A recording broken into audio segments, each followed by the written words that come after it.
भगवान परशुराम के जीवन में अनेक अद्भुत और भीषण युद्धों का वर्णन मिलता है, लेकिन उनमें से सबसे प्रसिद्ध और महत्वपूर्ण युद्ध है सहस्त्रबाहु अर्जुन, कार्तवीर्य अर्जुन के साथ उनका संघर्ष।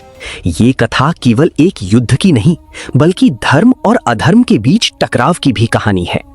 प्राचीन काल में हैहय वंश का एक शक्तिशाली राजा था, कार्तवीर्य अर्जुन, जिसे सहस्त्रबाहु अर्जुन भी कहा जाता था, क्योंकि उसके 1000 भुजाएं थीं।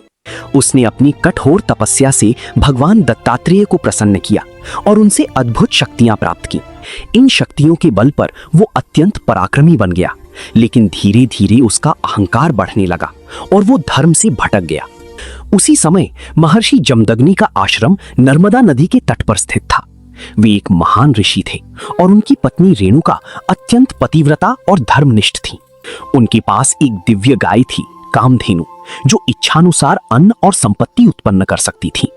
एक दिन सहस्त्रबाहु अर्जुन अपने सैनिकों के साथ वन में शिकार करते करते थक गया और विश्राम के लिए महर्षि जमदग्नि के आश्रम में पहुंचा।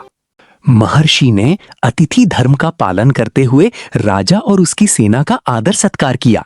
कामधेनु की सहायता से उन्होंने सबके लिए उत्तम भोजन की व्यवस्था की। राजा ये देखकर चकित रह गया कि एक साधारण आश्रम में इतनी समृद्धि कैसे हो सकती है।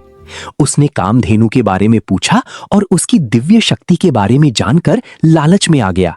राजा ने महर्षि से कामधेनु को मांग लिया, लेकिन महर्षि ने विनम्रता से मना कर दिया, क्योंकि वो गाय उनके यज्ञ और तप के लिए अत्यंत आवश्यक थी। राजा को ये अपमान लगा और उसने बलपूर्वक कामधेनु को छीन लिया।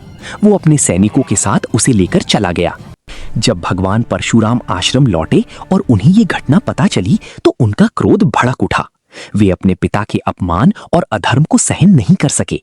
उन्होंने अपनी परशु यानी कुल्हाड़ी उठाई और अकेले ही सहस्त्रबाहु अर्जुन का सामना करने के लिए निकल पड़े। जब वे राजा के महल के पास पहुंचे तो उन्होंने युद्ध के लिए ललकारा। सहस्त्रबाहु अर्जुन अपनी विशाल सेना और 1000 भुजाओं के बल पर गर्व करता था। उसने परशुराम को एक साधारण ब्राह्मण समझकर उनका उपहास किया, लेकिन उसे ये नहीं पता था कि वो स्वयं भगवान विष्णु के अवतार से सामना करने जा रहा है। युद्ध प्रारंभ हुआ। राजा की सेना ने चारों ओर से परशुराम को घेर लिया, लेकिन परशुराम ने अपनी अद्भुत युद्ध कला और दिव्य शक्ति से सभी सैनिकों को परास्त कर दिया। उनकी गति इतनी तीव्र थी कि कोई उन्हें देख भी नहीं पाता था। उनकी परशु की एक एक प्रहार से शत्रु धराशायी हो रही थी। इसके बाद सहस्त्रबाहु अर्जुन स्वयं युद्ध के मैदान में उतरा। उसने अपनी 1000 भुजाओं से एक साथ अनेक अस्त्र शस्त्र चलाए।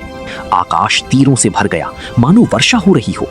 लेकिन परशुराम ने अद्भुत कौशल से उन सभी आक्रमणों को विफल कर दिया। उन्होंने अपने दिव्य अस्त्रों का प्रयोग किया और एक एक करके राजा की भुजाओं को काटना शुरू कर दिया। ये दृश्य अत्यंत भयानक था। सहस्त्रबाहु अर्जुन, जो स्वयं को अजेय समझता था, धीरे धीरे कमजोर पड़ने लगा। अंततः परशुराम ने अपनी परशु से उसका वध कर दिया। इस प्रकार अधर्म पर धर्म की विजय हुई और कामधेनु को वापस आश्रम में लाया गया। लेकिन ये कहानी यहीं समाप्त नहीं होती। सहस्त्रबाहु अर्जुन के पुत्रों ने इस अपमान का बदला लेने की ठानी।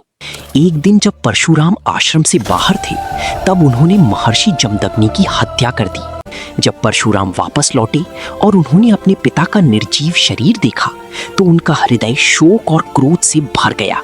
उन्होंने प्रतिज्ञा ली कि वे पृथ्वी को 21 बार क्षत्रियों से मुक्त करेंगे, क्योंकि वे अपने धर्म से भटक गए थे और अत्याचार कर रहे थे।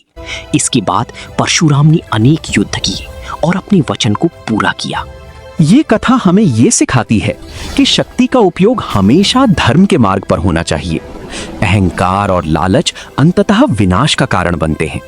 भगवान परशुराम का जीवन ये दर्शाता है कि जब जब अधर्म बढ़ता है, तब तब उसे समाप्त करने के लिए कोई ना कोई शक्ति अवश्य प्रकट होती है।